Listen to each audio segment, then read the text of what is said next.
Hi guys. Female cricket के match previews और fantasy 11 predictions में आपका स्वागत है। आज हम Pakistan versus England second ODI को डिस्कस करेंगे। तो इसी बात के लिए हमारे साथ अंकित और यज़द हैं।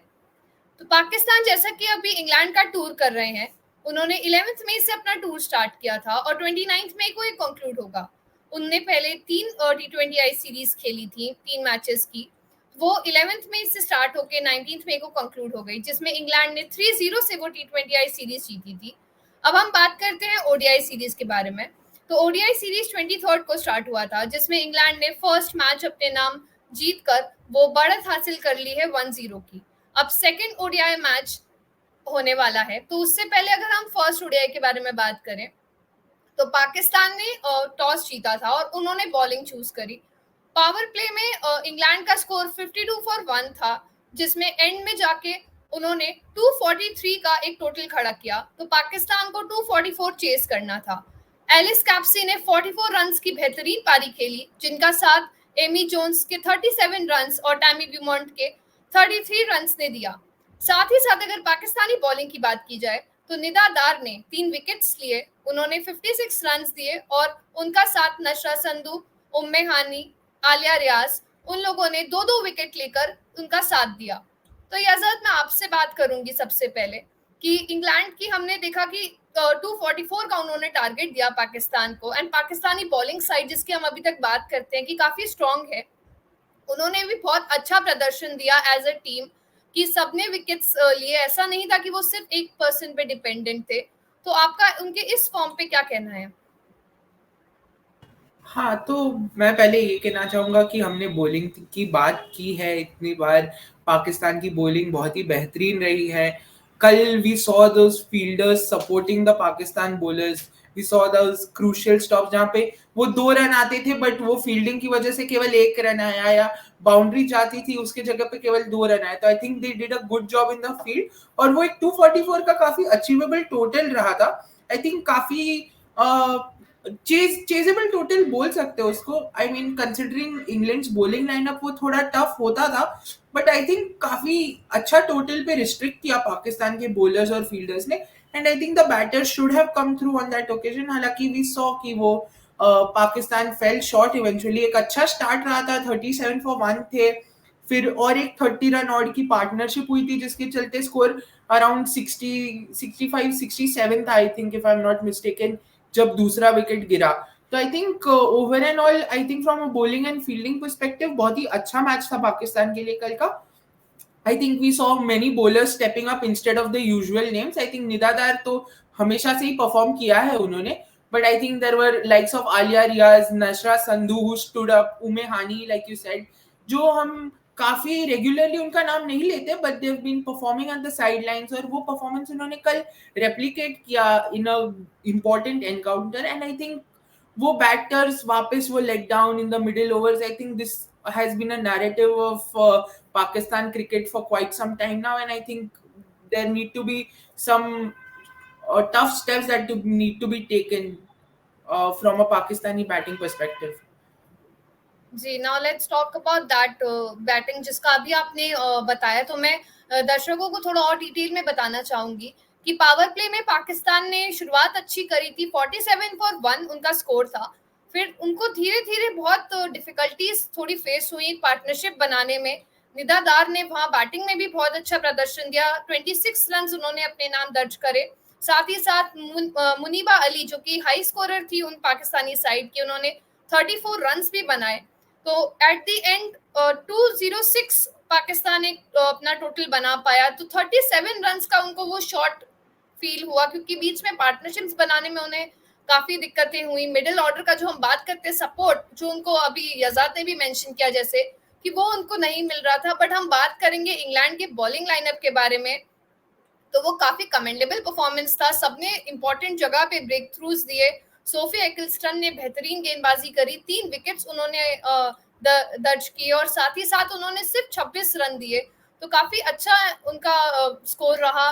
और Kate Cross, Lauren Bell, Charlie Dean, इन लोगों ने भी उनका साथ दिया 2-2 विकेट्स लेकर।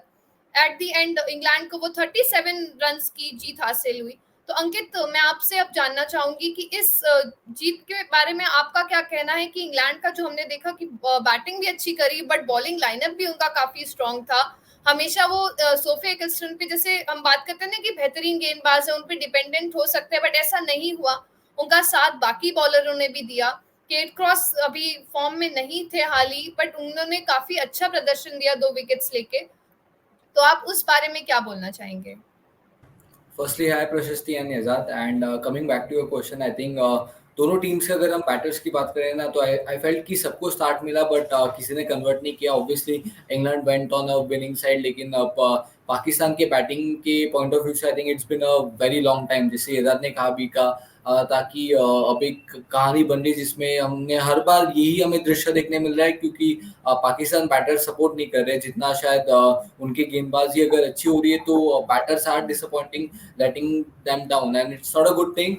Obviously T20 वर्ल्ड कप आ रहा है लेकिन वनडे के लिहाज से भी क्रूशियल मैचेस है पाकिस्तान के लिए। अगर यहाँ पे आप सीरीज हार गए जो ऑब्वियसली आसान नहीं होगा जीतने के लिए I think then they might end up playing the qualifier. So I felt कि पाकिस्तान बैटर्स में से निदादार को शुरुआत मिला, आलिया रियाज को भी मिला लेकिन I think the ability to finish matches I think वो लैक हो रहा है अभी भी। खास करके आलिया रियाज आई फेल्ट कि उनको शायद वो फिनिशिंग रिस्पॉन्सिबिलिटी लेना चाहिए फ्रॉम फ्रंट, मेकिंग श्योर कि अगर आखिरी 10 ओवर में 50-60 रन चाहिए तो आपको फिनिश करनी चाहिए मैचेस जो अभी तक नहीं कर पाया पाकिस्तान बैटर्स।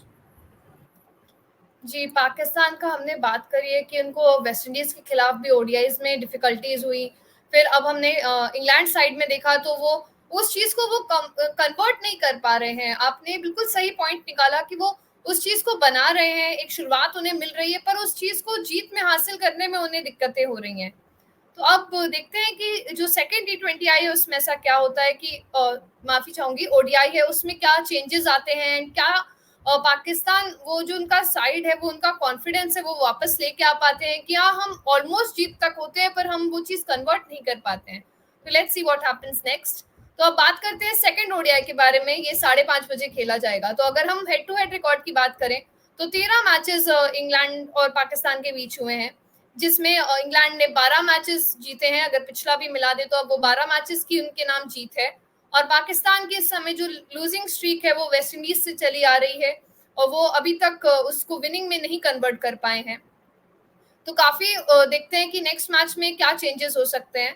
तो अब थोड़ा सा बात करते हैं परफॉर्मेंसेस के बारे में, जो कि हम नेक्स्ट मैच में होप करते हैं कि वो निखर के आए एंड अपनी टीम के लिए परफॉर्म करें। तो सबसे पहले मैं टैमी ब्यूमॉन्ट के बारे में बात करना चाहूंगी। 2023 से इन्होंने 10 ओडीआई मैचेस खेले हैं और इन्होंने 262 रन्स भी साथ ही साथ बनाए हैं। हाई स्कोर रहा है इनका 81 रन्स का। तो टैमी ब्यूमॉन्ट हमने देखा है कि काफी बेहतरीन प्लेयर है, उनका काफी इंपॉर्टेंट रोल रहता है। तो यजद, आप टामी के परफॉर्मेंस पर आपके क्या विचार रहेंगे कि नेक्स्ट मैच में जो कि आपको जैसा स्टार्ट दिख रहा है वो हमें कितना निखर के आ सकता है नेक्स्ट मैच में? बिल्कुल, एक काफी क्रूशियल रोल प्ले करती है टैमी ब्यूमॉन्ट। अगर आप इंग्लैंड की बात छोड़ो, आप कोई भी फ्रेंचाइज क्रिकेट में भी कोई भी टीम के लिए खेलती है तो काफी टेलिंग इम्पैक्ट प्ले करती है उनके साइड के लिए। हमने देखा है कि WBBL में भी काफी बेहतरीन परफॉर्मेंसेस रहे उनके ओवर द ईयर। द 100 में भी काफी अच्छे परफॉर्मेंसेस रहे। Apart from England, I think she is always had a great impact on whatever team she's played for basically. और हमने देखा है कि she scored 100 in the 100 also, so strike rate का भी कोई ऐसा particular issue नहीं है। She can play the quick game also and she can adapt to the situation very well. अगर सामने के एंड से विकेट गिर रहा है तुरंत तो she can play that game of consolidating, holding one end up ताकि दोनों एंड से विकेट ना गिरे। तो I think overall rounded game है काफी उनका। And I think she's a template I think which the Pakistani batter should learn from a stats perspective। I think वहाँ पे वो काफी बेहतरीन बैटर है। 9 हंड्रेड्स बनाए हैं उन्होंने, हमने जैसा कि देखा है ओवर हर करियर 113 मैचेस खेले। So I think there is not a problem of consistency from her end. तो आई थिंक ये जैसा कि हमने देखा है कि जो भी सिचुएशन होती है हमेशा Tammy Beaumont has stood up irrespective of the conditions, be it subcontinent conditions, bouncy conditions of Australia और South Africa, और swinging conditions जैसा कि हम इंग्लैंड में देखते हैं। तो I think very well rounded और कंप्लीट प्लेयर कहना चाहूंगा मैं उन्हें।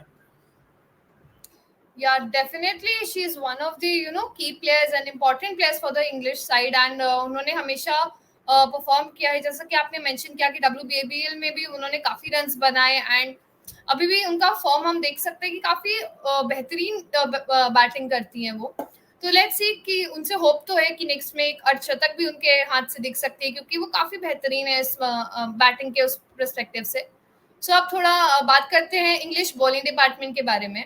तो सारा ग्लेन की मैं बात करूंगी। 2023 से इन्होंने 6 ओडीआई मैचेस खेले हैं, जिसमें इन्होंने 7 विकेट अपने नाम दर्ज किए हैं। इनका बेस्ट फिगर रहा है 3 विकेट सिर्फ 20 रन देकर। तो इनका हमने देखा है कि काफी बॉलिंग के प्रदर्शन से काफी बहुत अच्छी बॉलर हैं, एंड इन्होंने पिछले T20Is में भी काफी विकेट्स दर्ज करे थे। तो अंकित, मैं आपसे बात करूंगी कि सारा का हम नेक्स्ट मैच में कितना रोल देख सकते हैं।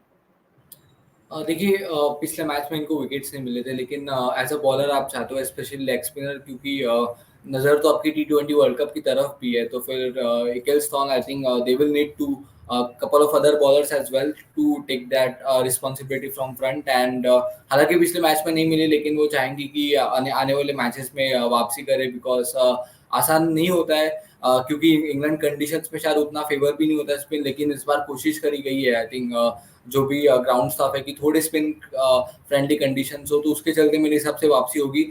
लेकिन ये भी हमें देखना पड़ेगा कि पाकिस्तान बैटर्स डिसेंट खेलते हैं स्पिन, तो शायद उसके चलते नहीं मिला हो, लेकिन उम्मीद करेंगे कि आने वाले मैच में आई थिंक उनके नाम विकेट्स भी जुड़े, जो अभी तक जो पहले मैच में हमें देखने नहीं मिले। जी, नेक्स्ट में डेफिनेटली उनसे उम्मीद की जाएगी कि वो बॉल का जो वो यूज करती हैं, जिस हिसाब से वो माना जाता है कि one of the greatest finest bowlers हैं, तो वो उस चीज में और खरी उतरे, एंड नेक्स्ट ओडीआई में और अपने नाम वो विकेट दर्ज कर पाए, जो हमने देखा कि पिछले में नहीं हुए थे।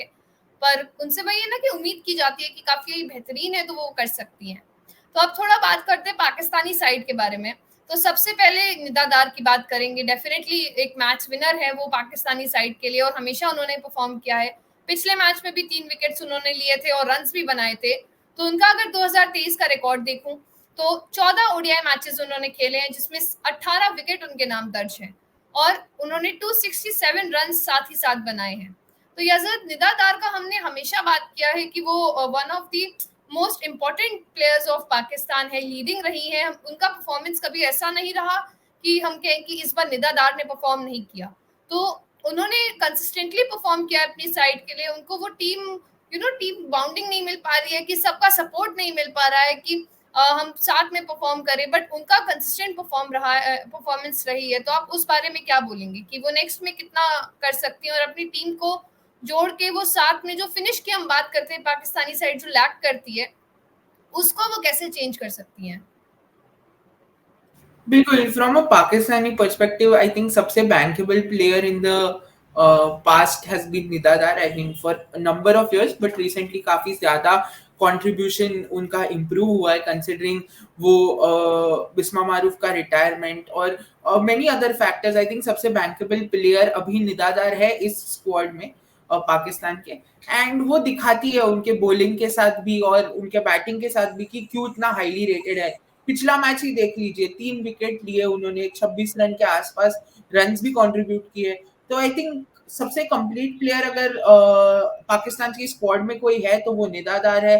अगर आप उनका कंप्लीट रिकॉर्ड देखो अगर इन द ओडीआई फॉर्मेट, तो आई थिंक उन्होंने 100 से भी ज्यादा गेम्स खेले और उसमें विकेट्स और रन्स काफी बहुत ही ज्यादा रन्स बनाए उन्होंने। आई थिंक 2000 के आसपास रन्स बनाए उन्होंने और 100 से ज्यादा विकेट्स लिए। I think so for many years she's been one of the most important players from a Pakistan perspective, and I think others around her need to learn that she is not the only one who is going to contribute. हमेशा दूसरों को भी step up करना पड़ेगा, but cricket is not a one person game, everyone around the player has to step up. I think वो एक vital core form करती है from the Pakistani perspective, and others need to perform around her. वो आप अगर देखो उनका जो contribution रहा है पिछले मैच में, तो आई थिंक सबसे ज्यादा contribute from the Pakistani team उन्होंने ही करा है, and I think the players need to perform around her कि वो उन्होंने जो किया है उनके अराउंड हर बैटल भी अगर 20-20 रन बनाएगा तो आई थिंक वो 240 का target would not seem such a big target from a Pakistani perspective to chase it down. या डेफिनेटली अगर थोड़ा सपोर्ट मिलता तो वो जो 37 रन उनको शॉर्ट हुए एक लॉन्ग फॉर्मेट में 50 ओवर्स के फॉर्मेट में, तो वो चीज वो कन्वर्ट कर सकते थे। बट सपोर्ट हमेशा जो हमने बात करी है पाकिस्तानी साइड से वो लैक करता है कि पूरी टीम परफॉर्मेंस आपको शुरुआत अच्छी मिलती है पर मिडिल ओवर आपका बहुत डिफिकल्ट होता है आपको एक पार्टनरशिप बनाने में। तो पाकिस्तान को आई थिंक सो उस पॉइंट ऑफ व्यू से सोचना चाहिए कि हम उस पर कैसे वर्क कर सकते हैं। तो अब बात करते हैं आलिया रियाज के बारे में। 2023 से इन्होंने 15 ओडीआई मैचेस खेले हैं और इन्होंने 315 रन्स बनाए हैं, 315 रन्स इन्होंने बनाए हैं और इनका हाई स्कोर रहा है 153 का। और साथ ही साथ इन्होंने 4 विकेट भी लिए हैं उन 15 मैचेस में, जिसमें उनका बेस्ट फिगर रहा है 2 विकेट्स फॉर 24 रन्स का। हमने देखा आलिया रियाज ने पिछले मैच में भी परफॉर्म किया था, 2 विकेट्स उन्होंने अपने नाम दर्ज करे थे। तो अंकित, तो आपका मैं आपसे पूछूंगी कि आलिया रियाज की हम बात करते हैं, एक ऑलराउंडर है वो, बट देखा है कि she is more of a batting all rounder, क्योंकि हमने देखा अभी जैसा स्टार्ट हमें देखने को मिला कि उनके रन ज्यादा थे उनके विकेट्स के कंपैरिजन में। तो उस हिसाब से वो बैटिंग का हम में रोल कैसे देख सकते हैं? जैसे पिछले मैच में बैटिंग का रोल उनका कम था, बॉलिंग उन्होंने ज्यादा बेहतरीन करी, तो उस चीज को वो नेक्स्ट मैच में कैसे चेंज कर सकती हैं?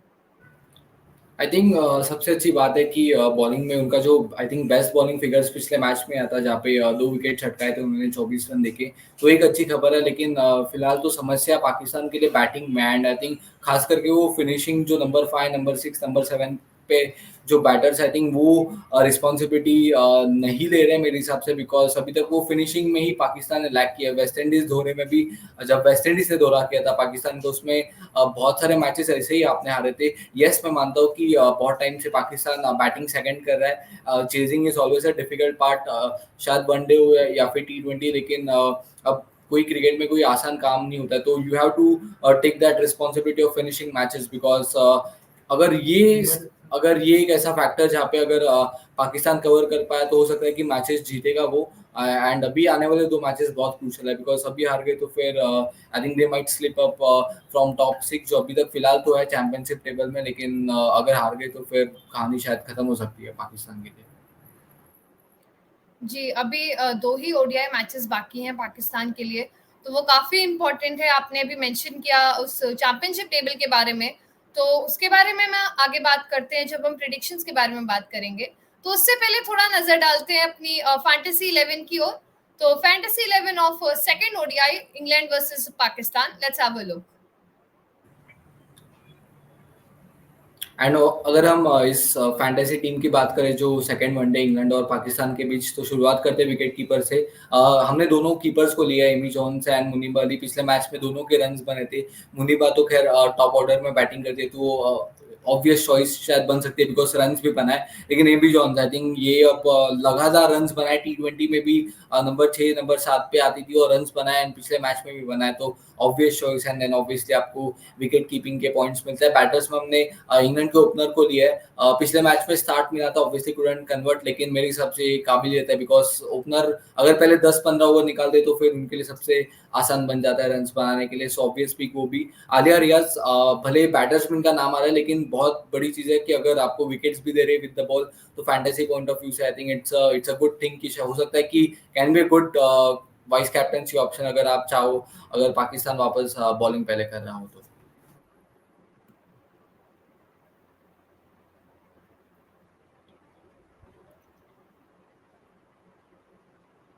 ये है 4 ऑलराउंडर्स लिए है इस टीम में। नैट सिवर ब्रंट है, निदादार है, एलिस कैप्सी है और चार्ली डीन है। नैट सिवर ब्रंट को मैंने ऑब्वियस चॉइस कैप्टन बनाया यहाँ पर, और निदादार को वाइस कैप्टन बनाया। हमने पिछले मैच में देखा वो 3 विकेट्स भी लिए थे, बैटिंग के साथ भी कंट्रीब्यूट किया था। और चार्ली डीन और एलिस कैप्सी काफी रेगुलर कंट्रीब्यूटर्स है फ्रॉम द इंग्लिश पर्सपेक्टिव। तो यहाँ पर मेरे 4 ऑलराउंडर्स ये है। अगर बॉलिंग डिपार्टमेंट की बात की जाए तो इंग्लैंड से मैंने सारा ग्लेन और सोफी एकिलस्टन को लिया है। सोफी एकिलस्टन बेहतरीन लेफ्ट आर्म स्पिनर है और काफी अच्छी बॉलर है। हमने देखा कि पिछले मैच में उन्हें प्लेयर ऑफ द मैच भी मिला था। उस खिताब के साथ उन्होंने 3 विकेट्स भी लिए थे, तो हम देख सकते हैं कि काफी अच्छा फॉर्म उनका चल रहा है हाल ही में। तो नेक्स्ट मैच में हम उनसे उम्मीद कर सकते हैं। आप उनको वाइस कैप्टनसी का ऑप्शन भी बना सकते हैं अगर इंग्लैंड की बॉलिंग हम देखें तो। और फिर अगर हम बात करें सारा ग्लेन के बारे में, तो बहुत बेहतरीन लेग स्पिनर है। उन्होंने अभी उनके बारे में हमने चर्चा भी करी। पिछले में उन्होंने विकेट्स नहीं लिए, पर वही है कि उनसे उम्मीद की जाएगी कि वो नेक्स्ट में ले सके, तो उस पर्सपेक्टिव से आप सारा ग्लेन एक अच्छा ऑप्शन हो सकती है। और पाकिस्तानी साइड से हम बात करेंगे नशा संधू के बारे में। उन्होंने पिछले ही मैच में 2 विकेट्स भी लिए थे। एक slow left arm Orthodox bowler है, तो वो भी काफी अच्छा बॉलिंग कर सकती हैं इस पिच पे। तो उनका फॉर्म हमने देखा पिछले मैच में अच्छा था। तो लेट्स सी कि नेक्स्ट में भी उनसे उम्मीद की जाएगी कि वो और पॉइंट्स लेके आए। तो guys, this was our fantasy 11 team. तो अब बात कर लेते हैं थोड़े प्रिडिक्शंस के बारे में। तो प्रिडिक्शन से पहले मैंने अभी मेंशन किया था कि हम रैंकिंग टेबल के बारे में बात करेंगे। तो अगर हम चैंपियनशिप टेबल के बारे में बात करें, तो इंग्लैंड इस समय 3rd स्पॉट पे है, उनके नाम 21 पॉइंट्स दर्ज हैं। और पाकिस्तान इस समय अपने वही 5th स्पॉट पे हैं, जिसपे उनके 16 पॉइंट्स हैं उनके नाम। तो जैसा कि हमने बात करी कि पाकिस्तान का सिर्फ 2 ओडीआईज मैचेस बचे हैं, तो अभी अगर चेंजेस होने होंगे तो सिर्फ इन्हीं 2 मैचेस की वजह से हो सकते हैं, वरना अब उनके चांसेस कम है, क्योंकि एट द एंड इसमें आपके सिर्फ 2 ही मतलब 6 टीम्स आपके क्वालिफाई करेंगे। तो यजद, पहले आपसे शुरुआत करते हैं कि इस चैंपियनशिप टेबल के नजरिए से अगर देखा जाए तो कितना चेंजेस हमें देखने को मिल सकता है? आई थिंक अभी तो मुझे लग रहा है मुश्किल है पाकिस्तान का क्वालिफाई, ऑटोमेटिक क्वालिफिकेशन के कोटा में आने के लिए। आई थिंक केवल 2 मैचेस बचे हैं उनके, तो काफ़ी टफ लग रहा है मुझे। और जिस प्रकार से फॉर्म दर्शाया पाकिस्तानी टीम ने और जिस तरह का क्रिकेट खेल रही है, आई थिंक इतना आसान नहीं होगा ये एक इनफॉर्म और फॉर्मिडेबल इंग्लिश टीम को हराना। एंड आई थिंक वो अगर चेंजेस आने हैं तो वो बैटिंग लाइनअप में ही आने हैं उनके लिए। एंड वो जब तक वो बैटिंग ऑर्डर या बैटिंग जो एटीट्यूड हम जो बोलते हैं, जिस तरह से आप अपनी इनिंग्स अप्रोच करते हैं, जब तक वो चेंज नहीं होगा, आई थिंक पाकिस्तान की बैटिंग हमेशा उनकी वो एकील्स हील जो बोलते हैं हम इंग्लिश में टर्म यूज करते हैं, वो रहेगा। And I think considering the form that the English team are in, I think England have an easy opportunity to beat Pakistan tomorrow. और आई थिंक उसी के साथ वो पाकिस्तान का क्वालिफिकेशन थोड़ा डाउट में आ जाएगा। एंड टुमारो के विनर्स मुझे यही लगता है कि इंग्लैंड ही होंगे। जी, तो ये यजद का व्यू था। अंकित, आप क्या इस बात से आप भी सहमति रखते हैं, या फिर आपको लगता है कि शायद पाकिस्तान वो जीत सकते हैं ओडीआई, जो अभी तक उन्हें एक ओडीआई मैच की तलाश थी? तो आपका क्या कहना होगा इस बारे में? आई थिंक शायद कंसोलेशन विन मिल जाएगा उनको, शायद ये वनडे में नहीं, लेकिन क्योंकि चैंपियनशिप टेबल के पॉइंट ऑफ व्यू से एक win might keep their hopes on, तो एक तो जीतना पड़ेगा पाकिस्तान के लिए। 2 जीत गए तो I think they should be very happy. But I feel कि कल का मैच तो संडे का मैच शायद नहीं जीतेंगे, लेकिन may be the third one day I am assuming they might win, which might keep their championship the top 6 hopes alive for them. या लेट्स सी कि नेक्स्ट में क्या होता है। एंड व्यूअर्स, प्लीज आप भी कमेंट सेक्शन में बताइए कि इंग्लैंड और पाकिस्तान में सेकंड ओडीआई जो कि मैच होने वाला है, उसमें कौन विनर हो सकता है। And please don't forget to like, share and subscribe to female cricket. And please hit that bell icon, ताकि आप कोई भी अपडेट हमसे मिस ना करें। एंड हम सेकंड ओडीआई के साथ ही साथ थर्ड ओडीआई भी यहीं पे कवर करेंगे। तो guys, please stay tune. Thank you.